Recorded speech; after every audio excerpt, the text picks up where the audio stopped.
नमस्कार दोस्तों, एक बार फिर से आपका स्वागत है अपने YouTube channel study point Maurya में। दोस्तों आज की इस क्लास में मैं आपको एक छोटा सा टॉपिक समझाने जा रहा हूं जिसका नाम है दोस्तों उपभोग फलन। दोस्तों उपभोग को हम इंग्लिश में बोलते हैं कंजम्पशन और फलन को बोलते हैं फंक्शन। तो इंग्लिश में इसका नाम है कंजम्पशन फंक्शन। जी हाँ दोस्तों, अगर हम बात करें उपभोग फलन की परिभाषा की, आप जानते हैं दोस्तों उपभोग का संबंध या उपभोग का फंक्शन किसी चीज से होगा।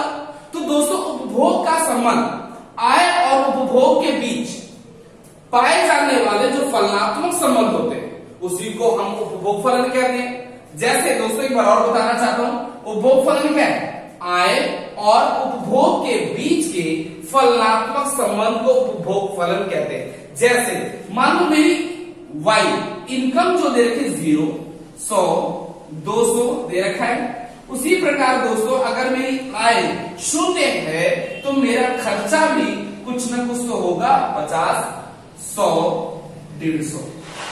तो इसका मतलब जैसे जैसे मेरी आय बढ़ती है वैसे वैसे मेरा उपभोग बढ़ता है। ये किस पे डिपेंड है? मेरा उपभोग हमेशा मेरी आय पर डिपेंड है। तो इसी को दोस्तों उपभोग फलन कहते हैं। क्या मेरी बात क्लियर? उसी प्रकार दोस्तों अगर मैं बात करूं बचत फलन की, किसकी बात करूं दोस्तों? बचत फलन, तो वही सेम परिभाषा। बचत का संबंध किससे होता है दोस्तों? आय से होता है। जी हाँ दोस्तों, और कुछ परिभाषा नहीं है, बस यही परिभाषा है बचत फलन की।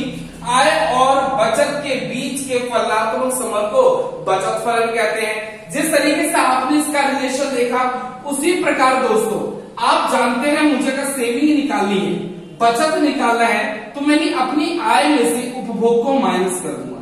जैसे इसको लिख देता हूं मैं, बचत निकालने के लिए दोस्तों आय में से मैं उपभोग को क्या कर दूंगा? माइनस कर दूंगा। वही सेम मैं यहां पे करूंगा। आपकी बचत सेविंग से सिंबलाइज हो रही है। यहां पर देखो जब मेरी आय 0 है तो मेरा उपभोग हुआ होगा, इसका मतलब मैंने कहीं से उधार लिया है। तो इसका मतलब मेरी जो सेविंग होगी वो कैसे होगी दोस्तों? माइनस में होगी। आप जानते हैं दोस्तों 0 में से 50 माइनस करेंगे तो -50, ठीक है। उसी प्रकार दोस्तों बचत अगर निकालेंगे, आय में से उपभोग को माइनस, 100 में से 100 गया 0, 200 में से 150 गया तो दोस्तों 50 प्लस का वो भी।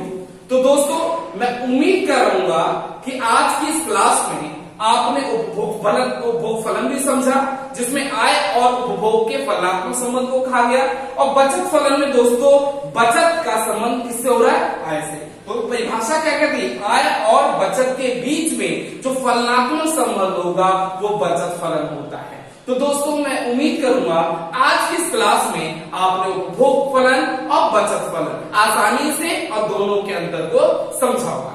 तो दोस्तों मिलते हैं अपनी अगली वीडियो में। नमस्कार।